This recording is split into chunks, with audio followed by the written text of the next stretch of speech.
from Marseille in the south of France, one of the host cities of the 2024 Olympics. It was in Marseille's famed Old Port that the Olympic flame arrived on French soil in May. Marseille-born rap artist Jules lit the Olympic cauldron. Rapper Soprano also took part. And another artist invited was stand-up comedian Redouane Bougaraba.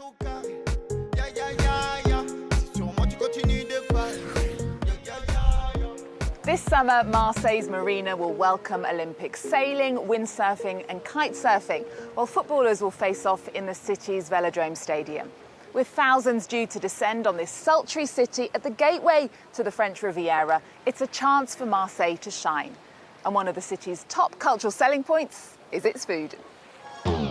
With 3 Michelin stars, Alexandre Mazzia represented Marseille as an Olympic torchbearer. He's also one of 3 top French chefs who'll cook for the athletes in Paris's Olympic Village. A former professional basketball player, Mazzia gave me some shooting tips by the beach. Yeah. Ah, presque. Yes, oh yeah. I'm a chef who played basketball. I was lucky enough to make it to the national level while still doing my day job. So what's the link between sport and gastronomy? There's the energy, the concentration, the practice. What I also like a lot is sharing knowledge and the spirit of fair play, which is part of sport too. It's actually just like the 100 meters in track and field. There's a lot of training for that exceptional 15-second sprint. Above all, though, it's about passion. After growing up in DR Congo, Alexandre Mazzia settled in Marseille and developed a talent for cooking. He opened his avant-garde French restaurant AM in 2014, receiving his 3rd Michelin star in 2021.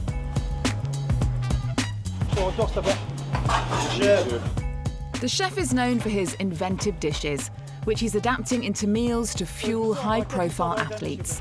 His task is to design a fun, gourmet and healthy menu. Is it a big challenge to cook for Olympic athletes? It's not just a challenge, it's also a source of pride and encouragement. The challenge is to meet all their needs when it comes to quality and nutrition. It's just like for our customers, we work to give them everything they need. And you're going to show us a dish you're serving them? Yes, a signature dish that we're honored to present at the Olympic Village. It's one of the 10 recipes we're serving the athletes. It's a recipe based on chickpeas. They have a lot of fiber, easy to digest. This is made with verbena water. You can see it's quite silky and glossy. Now we're adding a green pea gel for some vegetables, some freshness. This is sugar residue from beetroot. There's no fat, it's just the sugar for a bit of indulgence. Next, a bit of acidity with this citrus. So you're showing off ingredients from Marseille in the recipe? We do prioritize ingredients from the Marseille area with the green peas and especially the chickpeas. We also wanted to stay seasonal with products available now. Next, we add some Olympic rings. They're not just there to look pretty, they really bring structure and texture to the dish. This is bougainvillea flour. There you go, a dish that athletes can enjoy during the games. It's too pretty to eat.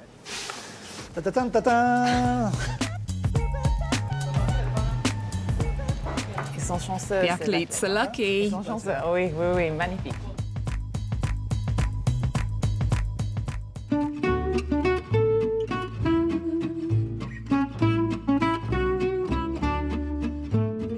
More than a century after women first competed in the Olympics, Paris 2024 will be the first time there is full gender equality. In reality, though, sport remains very male-dominated. During the Games, a photo exhibition called I'm Legit will highlight sportswomen in all their diversity.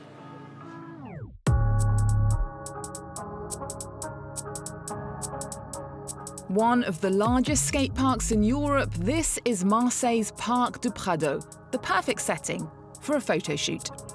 Clara, tu nous refais le mouvement, on t'enlève, tu remets les lunettes. Catherine, on part sur un bel arbre. These models feature in the exhibition Je suis légitime or I'm legit. They share the same goal, to create a place for themselves in the world of sport. 15 portraits of sporting women from self-taught local photographer Isis Mesharaf. They chose their clothes, their hairstyles, whether they wanted to wear makeup.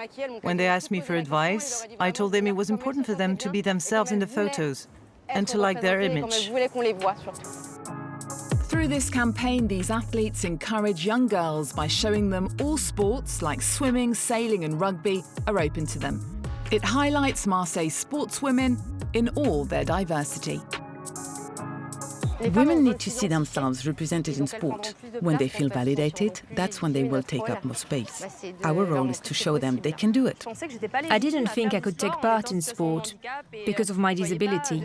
I didn't see young girls like me doing it. I saw boys with running blades, but not necessarily girls. Alexandriani is a Muay Thai boxing champion. Fighting stereotypes is her mission.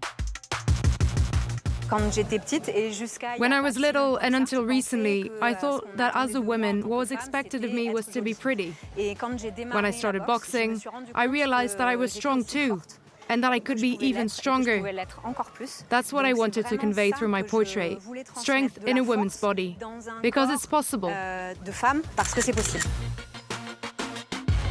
A prominent figure in Marseille's feminist movement, for Isis, there's still a long way to go.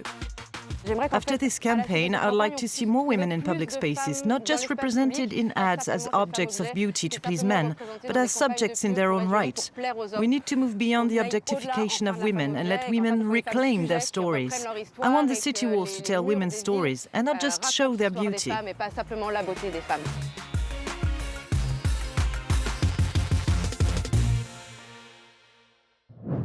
Next to a dancer and choreographer who carried the Olympic torch when it arrived in Marseille back in May. Marina Gomes brought the Olympic flame here to the infamous northern districts. It's here that she works with underprivileged communities using hip-hop dance, trying to bring some positivity to an area said to be one of the poorest in Europe.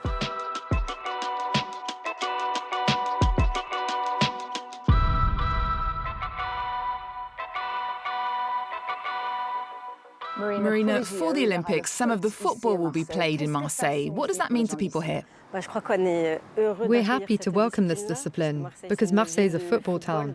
So if there was one sport we wanted, it was that. We also wanted the breakdancing. It didn't work out that way, so we'll welcome football happily. So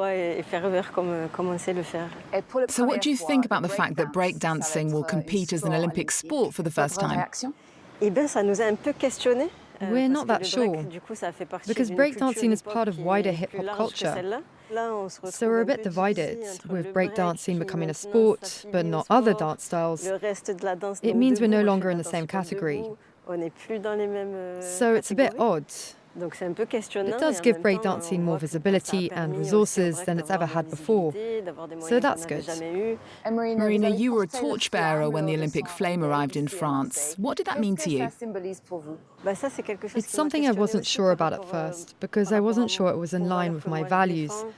I had some questions around the social and environmental impact of the Olympics. But the city of Marseille asked me to carry the flame, and that was an honor, a recognition of my work and my commitment. It wasn't so much me as an individual carrying it. So I considered it an honor. It was a source of pride for my family and also for the youth I work with. They were so happy, even happier than me. And it showed the world Marseille's underprivileged districts in another light when it passed through. It showed that these neighborhoods can have happy moments, especially because recently there's been so much violence. Symbolically, it was important to be able to walk through these neighborhoods holding that flame.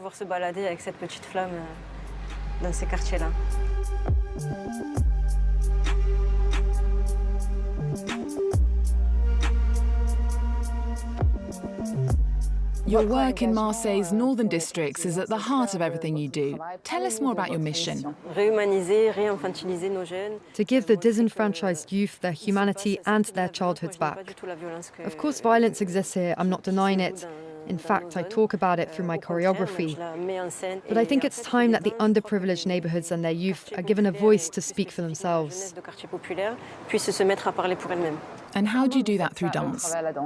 I've created a dance trilogy, 3 30-minute episodes that each address different aspects of life in the neighborhood. The first is called Asmenti Midi Minuit. It's a day in the life here from noon to midnight, or from childhood to adulthood. The second is Bac Nord, Sortez les guitares. It's a piece created with the local youth who perform with us on stage. The third piece is called La Cuenta Medellín Marseille. It's about gang war from the female perspective, the mothers and sisters for whom our neighborhood's dead are not just numbers.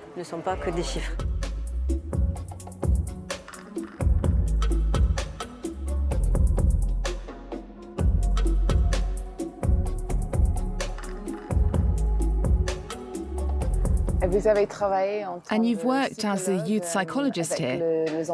Yes. How does that influence your work?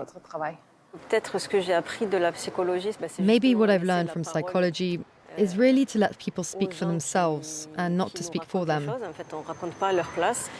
I was a psychologist in the education system.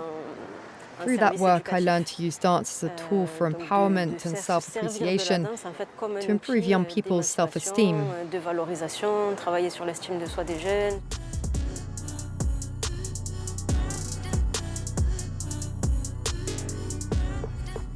That brings us to the end of this special Olympic culture show from Marseille. We'll leave you with a look inside the city's famous Michelin Museum, an exhibition called Achievements and Masterpieces Exploring the Link Between Sport and Art is on here until September. Thanks for watching. See you next time.